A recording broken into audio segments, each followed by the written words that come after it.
Olá, estamos aqui com mais um Arrumando a Casa, aquele videocast que a gente não fala somente sobre casa, afinal de contas, a gente tem duas casas, não é verdade? A casa que a gente mora, a física, e essa casa aqui, que é o nosso corpo, a casa mais sagrada que a gente tem. Então, a gente comenta sobre mercado imobiliário, sobre decoração, bem-estar, saúde, enfim, sobre tudo que engloba as nossas duas casas.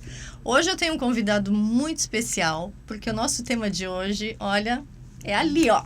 Vai ser uma coisa bem... Você já imaginou? Vamos lá. Imagina só, como que anda o mercado imobiliário? Quantos empreendimentos novos nós temos por aí, né? E todo mundo gosta do quê? Do que é novo.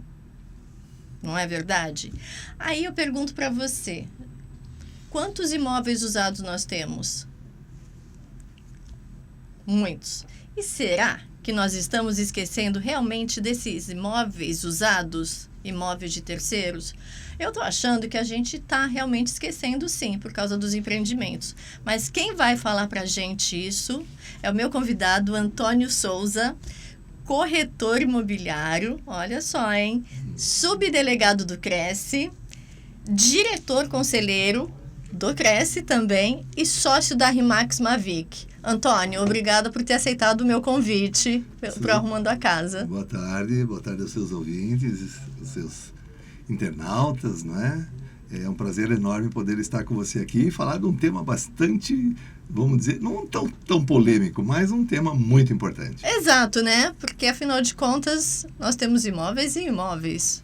Né? E como temos, né? Como temos, né? E ainda está faltando. E ainda está faltando. Mas, assim, para começar, eu gosto sempre que os meus convidados falem um pouco da trajetória deles. Eu sou muito curiosa. Eu acho que quem assiste a gente também é, né?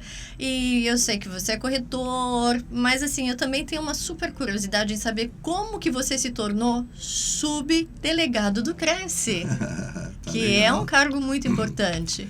Tá bom, então vamos lá. A trajetória é bastante longa, né? Porque os cabelos brancos denunciam aí Mas dá para resumir, né? Dá para resumir, tem muita história, né? Mas então, na verdade, assim, meu pai se aposentou, montou um escritório imobiliário e ele falou assim, olha, eu vou construir esse escritório para você. Eu falei assim, não, pai, não é meu negócio, né? E, enfim...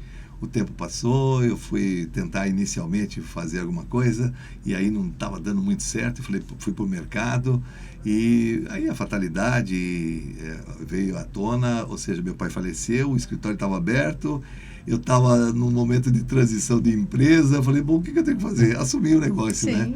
Então aí eu assumi e a partir daí que a gente começou a fazer todo esse trabalho dentro da corretagem. E lógico, eu tive que fazer alguns cursos para me aprimorar e entender um pouquinho mais do mercado, né? Fui fazer direito imobiliário para não inteirar um pouquinho mais, saber um pouquinho mais das leis, até porque de repente o escritório era um pouquinho distante, então na região, em termos de São Paulo, quando a gente fala de imóveis em São Paulo, principalmente, documentação, os imóveis normalmente são muito irregulares, então quando você vai vender tem uma série de ações a serem tomadas, enfim. Aí, a partir daí, a gente está no mercado e se envolvendo cada dia mais. E como subdelegado, como que você começou a ser um subdelegado? Como que é isso? Também é uma carreira, né? Vamos dizer assim. Sim. Na verdade, o que acontecia? Quando eu assumi, nessa transição que eu disse, né, da fatalidade do falecimento do meu pai, eu comecei a trabalhar e o Cresce, assim como muitos outros corretores, acreditam que o Cresce tem que dar alguma coisa, quando na realidade o conselho, ele é um conselho, uma autarquia federal. Por consequência disso, ele faz a fiscalização, assim como o CRM, o CRO, enfim, todos os conselhos, né? Então a finalidade do Cresce é fiscalizar. Então, eu nem estava pagando o Cresce, na verdade, olha que loucura, né? Porque eu falava, não me fornece nada, não faz nada, então eu não pagava. Bom, aí nós tivemos a entrada do presidente Viana, o atual presidente, que por acaso ele também mora aqui na Baixada, mora aqui na Praia Grande, né? E aí, com a entrada dele, eu fui convidado a ir lá para conhecer um pouquinho o Cresce, e aí eu fui lá, fiz meus acertos, aquelas coisas todas, coloquei em dia. e me convidaram para ser delegado distrital. Aí eu comecei como delegado distrital e comecei a participar um pouco mais, até chegar o momento que teve uma oportunidade de eu ser o subdelegado seccional, e abaixo da gente nós temos aí uns 90 corretores como os nossos delegados nas regiões. Parabéns, viu? Obrigado. Parabéns. Nossa, é muito interessante. Eu sou uma parceira do Cresce também. Mês que vem eu tenho uma palestra até. Não percam, é muito não interessante. percam, exatamente. Antônio, agora vamos entrar no nosso assunto, Legal. né? Dos imóveis terceiros, usados, que estão aí. Na sua visão, por que você acha que o imóvel usado perdeu tanto espaço nas conversas de quem quer comprar um imóvel? Porque sempre quando alguém vai comprar um imóvel, pensa num imóvel novo, Sim. né? Eu acho que é sempre a segunda opção o imóvel de terceiro, na maioria das pessoas. Lógico, eu não estou generalizando. Sim. Tá? Mas por que você acha que está perdendo tanto? Bom, então tem toda uma história aí que a gente pode analisar, Suzana, que a gente começa da seguinte maneira. O país ele tem um déficit de moradia muito grande. Então, dependendo dos governos, dos incentivos de financiamento, os incentivos que o governo possa dar para o financiamento, que você vai ter as possibilidades do mercado de uma forma geral. Então, quando a gente fala de imóvel de terceiro, eu particularmente, que aí usando o termo mais popular, né, aquele corretor raiz, onde a gente, na verdade, nós não só mostramos o imóvel, nós apresentamos o imóvel, conhecemos, temos que conhecer um pouquinho da documentação imobiliária, conhecer dos contratos, essas coisas todas. Ou seja, então eu posso dizer que eu capto o imóvel, vendo o imóvel, resolvo a documentação até a data da escritura. Sim. Isso tudo, então, para os imóveis, por exemplo, usado, uma boa parte, e eu vou falar para você, aí falando um pouquinho da Zona Sul, onde eu atuo efetivamente, eu até numa oportunidade que tive com o secretário de Habitação e o secretário das subprefeituras, comentei que precisava fazer um trabalho de regularização dos imóveis, porque esses imóveis, muitas das vezes, eles não são negociados porque tem alguma irregularidade. A construção não está verbada, o IPTU não tem a área construída, enfim, isso tudo trava um financiamento. Então, o imóvel usado, você não consegue, de repente, fazer Ele se torna um pouco mais complicado para negociar. Tá. Percebe? Tá. E se o corretor, por exemplo, é um corretor hoje novo, ele tem uma noção, como o presidente normalmente fala, né? Você, quando tira a carteira de motorista, você recebeu a autorização para dirigir. Pouco você sabe dirigir. Exato. É o trânsito, é o dia a dia que vai te tornar um motorista. E é o dia a dia que vai tornar um corretor experiente, que possa, e lógico, da dedicação de cada um para poder fazer isso. Certo. Então, uma das dificuldades, eu diria, com relação aos imóveis mais antigos, né, se é que podemos dizer assim, os imóveis usados, vem em decorrência disso, em termos de uma certa dificuldade da venda. Lógico, nós não podemos generalizar, mas quando a gente se fala das periferias, dos bairros, de uma forma geral, você vai encontrar essa dificuldade nesse caso. Tá. Tá? Mas, assim, eu acho... o que eu quero falar para você é o seguinte. Quando é o meu pensamento. Tá? Vamos não pensar um pouco na documentação. Sim. Tá? Vamos pensar no imóvel. Eu quero hoje comprar um imóvel. Tá? Eu, Suzana, vou comprar um imóvel. Se eu fosse comprar um imóvel hoje, provavelmente eu ia para um imóvel em lançamento, imóvel novo, zero, porque ninguém morou. As pessoas têm uma preferência disso. E eu acho que isso prejudica um pouco quem está vendendo um imóvel usado. Porque muitas pessoas têm uma certa... não é precaução, não é medo, mas uma cautela. Eu não sei quem morou ali, eu não sei o que aconteceu. Acontece isso. Sim. Eu não sei o que aconteceu dentro desse imóvel. Por que está vendendo, né? Por que está vendendo? Alguém morreu? Exatamente, né? Uma pergunta que todo mundo fala. Alguém morreu? Com certeza. O que aconteceu ali? Então, assim, você acha que isso tem um pouco a ver com a preferência das pessoas irem para os imóveis novos? Olha, eu diria para você, a minha leitura para esse campo, digamos assim, para esse mercado, ela vem muito assim. Nós vamos estar tendo, por exemplo, uma sociedade hoje, os jovens têm uma outra cultura com relação a imóvel.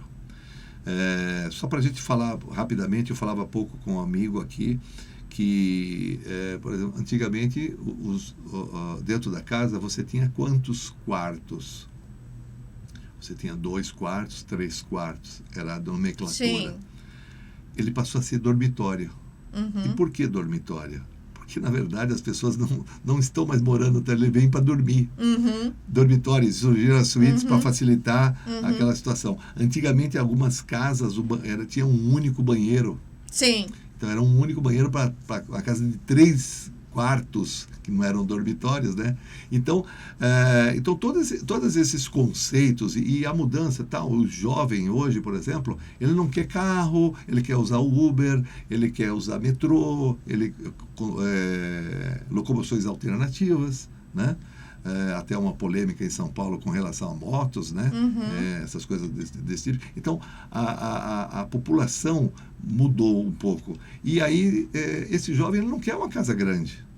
Tá. O público jovem não quer uma casa grande. Tá, eu entendo isso. O público jovem não quer uma casa grande hoje, mas o público jovem vai envelhecer. Sim. O público jovem vai casar, o público Sim. jovem vai ter filhos, Sim. né? Então, com certeza. ele vai precisar de uma casa maior. São os passos que eles vão dando e aí depois eles vão perceber o quão importante ou quão bom é, digamos assim, você morar numa casa. Uhum.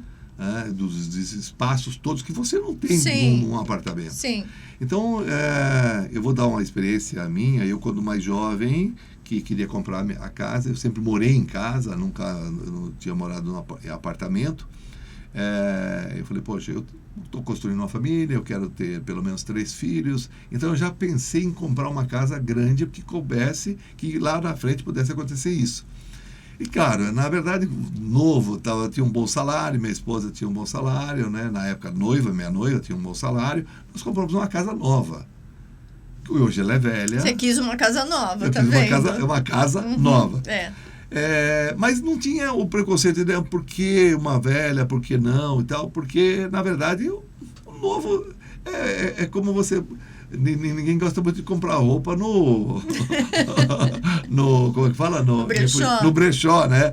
Mas, por exemplo, nos Estados Unidos você conhece muito bem, existem muitas lojas assim, que são fantásticas, roupas seminovas, né? Então, fazendo esse paralelo, é exatamente o que acontece. Então, hoje, quando a pessoa, de repente, o jovem, ele vai visitar uma casa, que quando ele está prevendo aumentar a família ou morar melhor, ele vai procurar uma casa usada e aí ele vai perceber o quão bom é e diferente em relação àquilo que está sendo ofertado no mercado. No mercado. Exatamente. Tá, então ele vai valorizar a partir do momento que ele começa a querer espaço. Sim, exatamente. Porque eu vou falar um negócio para você que eu ouvi esses dias, uma entrevista até, estava numa das rádios, estava comentando, o sujeito falou, olha, eu estou aqui com fulano, que é do mercado imobiliário, e ele fez um lançamento de unidades de 10 metros quadrados.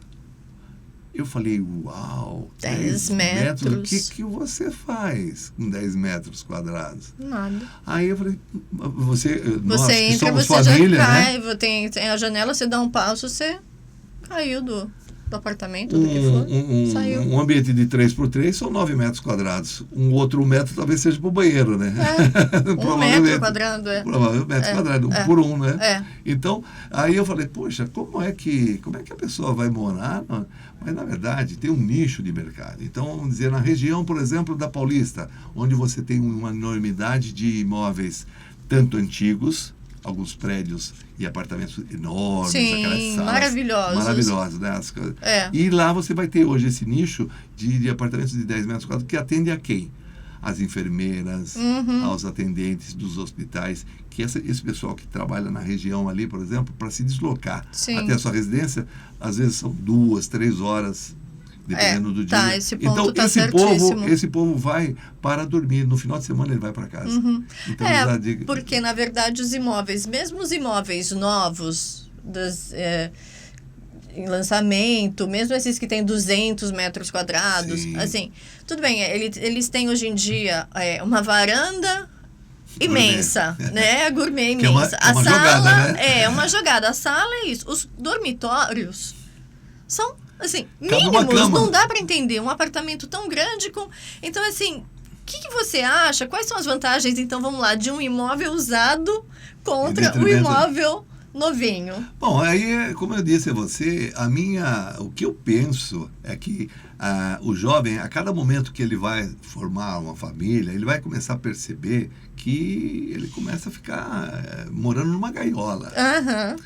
E quando ele vai para um imóvel usado, ele tem garagem, ele tem quintal, ele tem... O dormitório é maior, né? Os Um banheiros, quarto, os banheiros são maiores. Você vai ter um lavabo, você vai ter um banheiro da suíte ou um outro banheiro. Então, quer dizer, uma casa que tem mais banheiros. Sim. Né? E que os atuais você tem uma situação só, né? Eu acho até estranho porque a minha casa... Eu brinco muito com a minha filha, né? Porque em casa nós temos 7 banheiros. Então, delícia. Eu não sei, vamos fazer o quê? Não tem briga?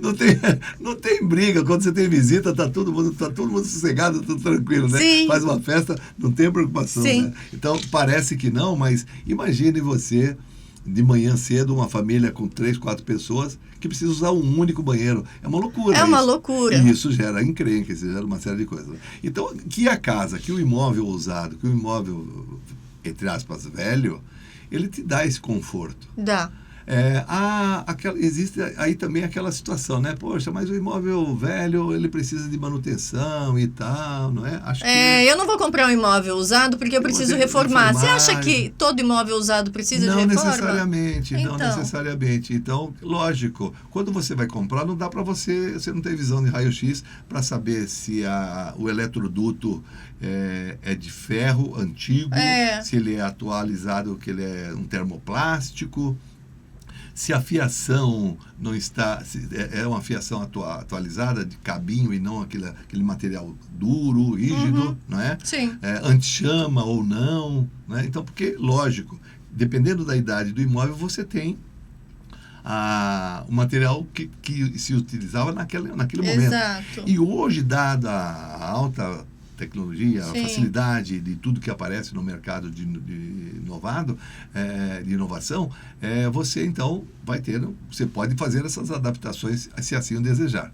Então, e lógico, quando você vai morar, o que mais normalmente eu ouço, por exemplo, das pessoas que compram um imóvel usado, o que você precisa? Eu preciso fazer uma pintura. É a preocupação, essa é a primeira. Principal, A modernização, ela pode vir a ser utilizada.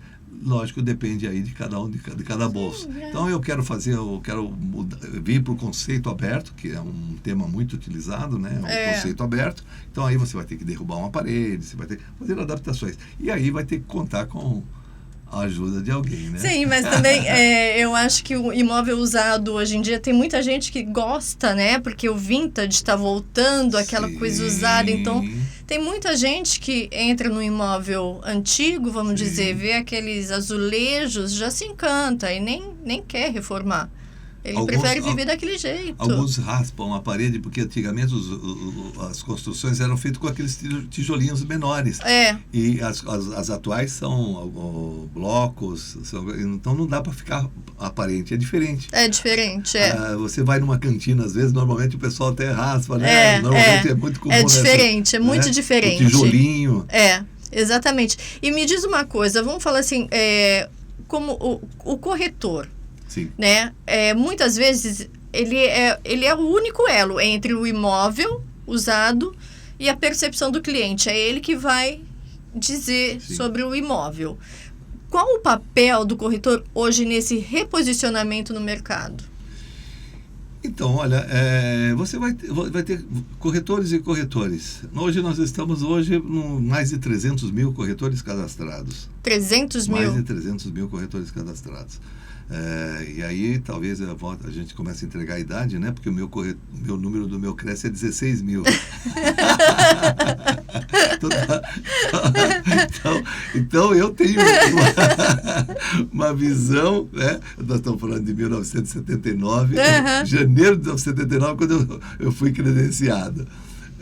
Então, você vê que, de repente, na época nós não tínhamos tudo que nós temos de moderno hoje, os próprios apartamentos. Sim. Né? Os prédios eram mais baixos, hoje nós temos prédios enormes. Sim. Nós temos aí lá em Santa Catarina, lá em Balneário Camboriú, é um absurdo, o maior prédio residencial, né? Uhum. Que, nossa, uma loucura. É uma loucura, né? São 550 metros de altura. Eu acredito que quem vai estar do andar 50 para cima, talvez ele não veja a praia, né? Porque vai ter nuvens. Nem enxerga. Não vai enxergar. Você tá de frente pra praia, loucura. Então vamos lá. Voltando a sua pergunta. Tá. Então, digamos assim, um corretor mais antigo, ele tem uma outra cultura, uma maneira de ver, assim como eu estou comentando com você algumas particularidades que são coisas nossas, como aquele corretor raiz. O corretor novo, por exemplo, ele já vem com essa nova cultura, ele já vem engajado nesse novo modelo de negócio, ou seja, de vender não o imóvel, vender a planta. Sim. Porque, na verdade, ele está vendendo a planta. Então, você vende a planta, você mostra, tem lá tudo decorado, fazem os decorados. Então, eles tornam um ambiente pequeno, que nem eu falei para você, esse de 10 metros é capaz de você entrar e falar assim, nossa, que grande, né? Mas o jogo de espelho, bom, você mais que ninguém sabe como fazer com que você possa ampliar o ambiente. Então, mas eu não amplio. Não. Eu não engano. Não, mas existem técnicas de você melhorar o ambiente, né? Sim, melhorar. Ficar um ambiente agradável, tenho certeza disso. Sim. Então, o papel do corretor, se o corretor é novo, ele vai levar, e o comprador também é novo. Não adianta eu, às vezes, querer direcionar. Eu não consigo, não tenho um poder de convencimento ou de persuasão tão forte que possa... Lógico, eu posso falar de várias vantagens que a gente tem em morar num imóvel antigo. Por exemplo, nós falávamos da região da Paulista. Nossa, tem apartamentos ali antigos que são maravilhosos. Sim. Eu mesmo tive uma oportunidade e quis comprar um apartamento em que a sala era meia quadra de basquete. Uhum. A sala. Os dormitórios enormes, que na verdade eram os quartos, mas aí pecava justamente nos banheiros. Ah, tá. O conceito era diferente, né? Exatamente, é outro conceito. Mas antes da gente ir para a nossa dinâmica, eu quero só colocar uma observação. Sobre o que você falou dos imóveis, dos apartamentos novos, que hoje em dia são dormitórios, antes eram quartos, mas tinham um banheiro, os apartamentos tinham um banheiro, os imóveis, e hoje em dia cada um tem sua suíte. É uma coisa que a gente vai passar um pouquinho fora do nosso tema, mas eu vou falar, porque o que acontece hoje em dia com os jovens, principalmente, tá? Eu tenho jovens morando em casa e eu sei como que é. Na minha casa cada um tem seu banheiro, tem seu dormitório. A gente não socializa com eles. Eles têm a vida deles, né? Quase que eles colocam uma cozinha ali, não precisam da gente para nada. Sim. Né? Pagam até um aluguel daqui a pouco. Então não existe mais essa... Por todo apartamento, imóvel ter seu quarto, seu banheiro para cada filho... Essa socialização, essa reunião de família, ela se perdeu. Antes, não. Eles, assim, eu entendo hoje em dia por que os imóveis antigamente tinham somente uma suíte e um banheiro. Porque os filhos eram para ficar junto com a família e não cada um enfiado no seu quarto, vamos dizer. Exatamente. Né?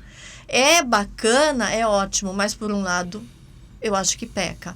Mas, como o nosso tempo está acabando... Nossa, muito rápido. Muito rápido. A gente vai para a nossa dinâmica, que eu quero que você responda para mim o que é mito ou verdade dentro do nosso Legal. assunto que a gente está falando, tá bom? Legal. Vamos lá. Imóvel usado sempre precisa de reforma? Eu diria que pode ser verdade.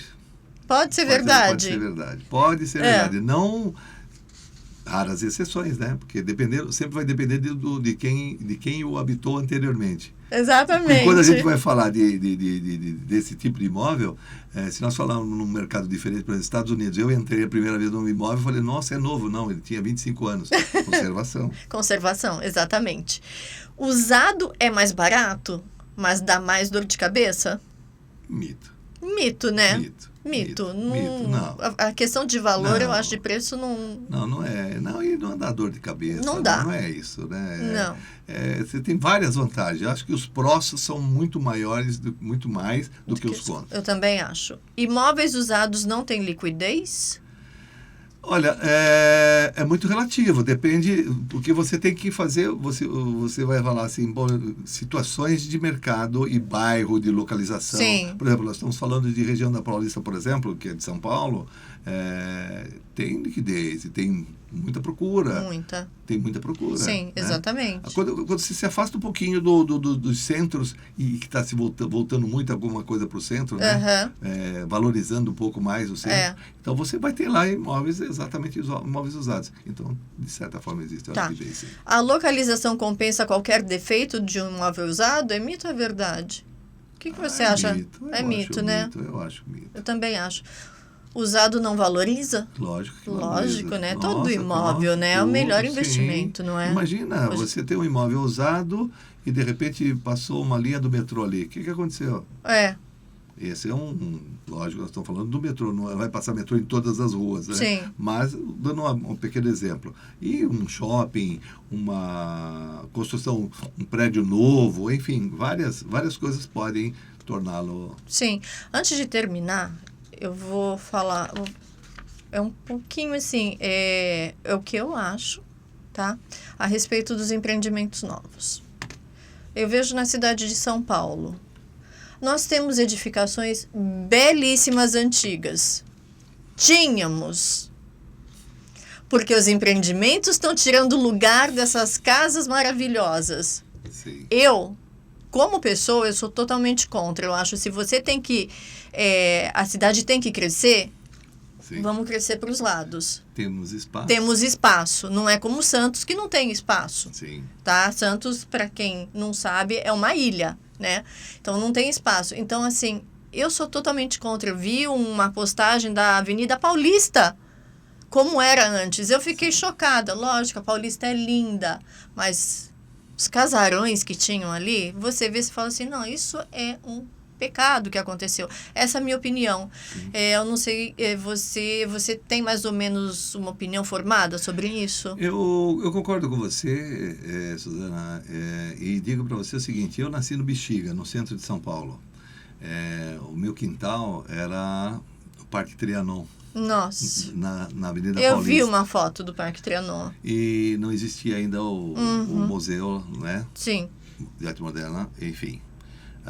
E conheci os casarões todos. Era um tempo mais nostálgico, claro. Sim. Acho que o desenvolvimento vem e ele tem que chegar e acontecer, mas algumas coisas precisariam ser mantidas como patrimônio histórico, como lembrança de uma cidade que começou.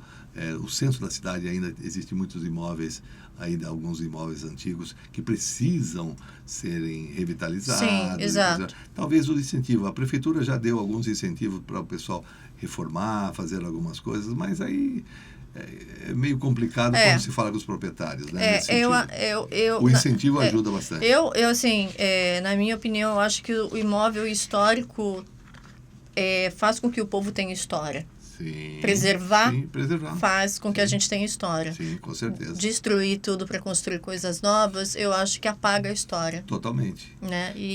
Mas enfim. E os geólogos do ano 2100 não vão ter. Não vão conseguir imaginar, porque não vão ter resquícios. Né? Não, de jeito nenhum. Bom, estamos chegando no final do nosso...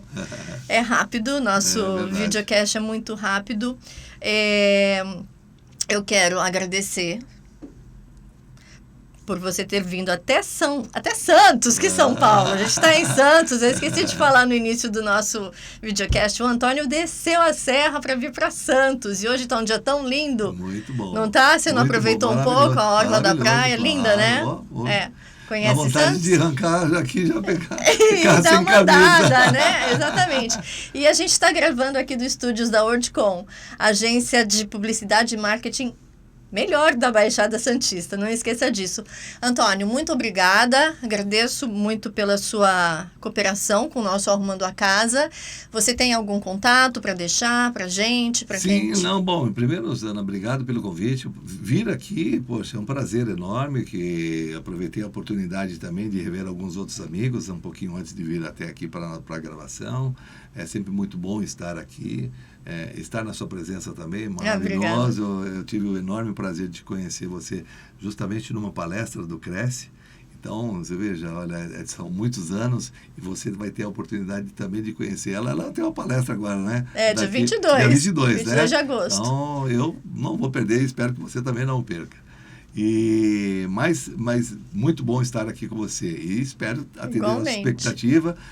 Espero que tenha atendido a expectativa dos seus internautas. Com certeza. Nós temos lá, eu vou deixar o meu telefone em particular, até porque a gente não comentou muito, lógico, o tempo é muito escasso, mas eu também tenho uma câmera de avaliação, Suzana, e então sempre atende a expectativa de algum pessoal na área imobiliária.